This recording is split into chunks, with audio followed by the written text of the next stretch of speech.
اخبارشو دارید میبینید. قبلا شاید کسی جرئت نمی‌کرد جلوی آمریکا اینطور بیسته، اما امروز آمریکا خیلی جا داره کوتاه میاد، مجبوره. درگیری‌های در دنیا اتفاق افتاده که خیلی از ما دوست داریم بدونیم ریشه اصلیش کجاست. همه میدونن که چین جایگزین امریکا خواهد شد و به زودی امریکا رو رد خواهد کرد و بعد از اون هند، یعنی هند و چین با هم دیگه الان بخش بزرگی از اقتصاد جهانی رو تشکیل دادن. بخشی از شد. این چه اهمیت داره، چه ضرورتی داره؟ من فقط از دیدگاه کریدورها بحث میکنم، وارد عدد و رقم اقتصادی سهمشون از تجارت و غیره نمیشم. خب چینی‌ها از قدیم الایام معروف بود جاده ابریشم که خود ما میشناختیم، به خاطر اینکه میرفتن اونجا ابریشم میآوردن. ایرانی‌ها معروف شد به جاده ابریشم، محلی بود برای انتقال فرهنگ و خیلی از من میتونم بگم توسعه فرهنگی و بعد از اسلامی که مسلمان شدن در این مسیر از طریق همین جاده انجام شد. یعنی تجارت بستری بود، یک معبری باز کرد برای این اتفاق. خب کشور ما همونطور که در تصویر میبینید شمالش دریاست و بعد قطبه، یعنی اصلا مسیر مناسبی نبوده الان خصوص در گذشته برای مسافرت و تجارت. جنوبش هم که دریا الالابد دیگه تا پایین در واقع تا قطب جنوب اقیانوس.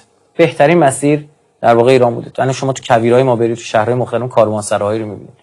مخصوصا این جاده ابریشم کنار همین جاده مشهد، تهران مشهد، یه خورده پایینترش یا یه جای بالاتر اومده از جاده اصلی، کاروانسراهای قدیمی رو میبینید که تو همین مسیر بودن و اینا کاروان‌هایی که اومدن اینجا در واقع استراحت میکردن. اگر یک جاده یک کمربند رو بیاری تصویرشو، بله ببینید اون راه رو، بله ببینید این راه رو چینی‌ها دوباره میخوان احیا کنن.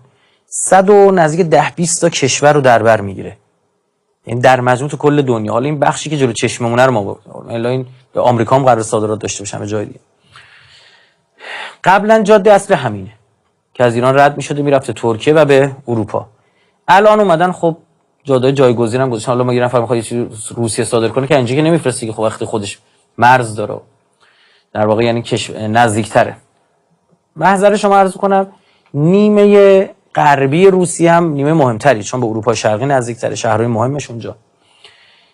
کشورهایی که در واقع فاصله میندازن بین روسیه و چین و بین روسیه و ایران و بین ایران و چین برای غربی‌ها بسیار بسیار مهمه، برای امریکایی‌ها و انگلیسی. اینجا مغولستان، قزاقستان، پاکستان، ایران، هند، اینجا هم هنگ کنگ، گوانجو، قطب دریایی چینه، یعنی یک استان به شدت ثروتمند با جی دی پی بالا. خب تبت از همه کمتر اشتباه نکنم گوانجو جزو بیشترین ها بود. بعد اینم راه دریایی همین قدیم هم همین شکلی بوده که می اومدن با ایران تجارت میکردن یا با آفریقا چینیا در واقع میرفتن. خب ایرانی‌ها یه ابتکاراتی داشتن تو شکل بادبان‌ها و این باعث میشد که تایم بیشتری بتونن در واقع خدمتتون عرض بکنم دریانوردی بکنن. این داره احیا میشه. از سمت دیگه ما میدونیم غربی‌ها روی راه دریایی خیلی بیشتر سرمایه‌گذاری کردن. روی راه دریایی به معنی که همین الان هم نگاه کنید استراتژی نظامیشون روی ناو بسته شده، هم انگلیس هم امریکایی‌ها. بعد محضر شما عرض بکنم برای همین دوست ندارن راه زمینی شکل بگیره. راه زمینی یعنی تعطیل شدن راه دریایی یا کم اهمیت شدن راه دریایی. برای همین راه‌های زمینی همه ناامن الا اون راهی که انگلیس‌ها و آمریکایی‌ها برای چین به عنوان مفر و محل تنفس بذارن در واقع باقی بمونه. خب یعنی چی؟ اینا میگن این راه نباید باشه. من یه توییتی زدم سال گذشته که کشورمون شلوغی‌هایی داشتیم در ماجرای فوت خانم امینی، گفتم ماجرای فوت خانم امینی صرفا یه بهانه است. خب همزمان تو کشور ما، توی چین، توی مغولستان شایعه زغال سنگ گرون شدن زغال سنگ بود، مغولستان ریخت. من خواهش میکنم تیکه فیلماشو بذارید وسط صحبت‌های من ببینن.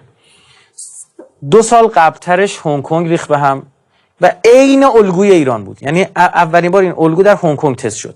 هنگ کنگ 1999 اگه اشتباه نکنم، حالا خورده این برمرتر، از انگلیس، از استعمار انگلیس خارج شده ها. بریتانیا به شدت در هنگ کنگ نفوذ داره، عجیب غریب نفوذ داره. جوری هنگ کنگ رو ریخت به هم که بگه این محل تنفس تو اینجاست، حواست باشه من اینجا میریزم به هم، باید بیا با من ببندی. پاکستان عمران خان کودتا شد، عملا یه نوع بنومیشه کودتا شد، حذفش کردن، کنارش گذاشتن، الان شهر به شهر میچرخه، این طرف اون طرف میره. اینجا در قرقیزستان، تاجیکستان و ازبکستان هم ریخت به هم، یعنی 3 تا کشور یک بخشی از تاجیکستان میگفت نظر دارم بر روی بخش تاجیک نشین افغانستان. خود افغانستان با روی کار اومدن طالبان ریخت به هم. حالا برای امریکایی این منطقه بسیار سوق الجشی و مهمه. چرا؟ بین ایران و روسیه است، بین ایران و چینه، بین چین و روسیه است. این منطقه رو از دست نمیدن.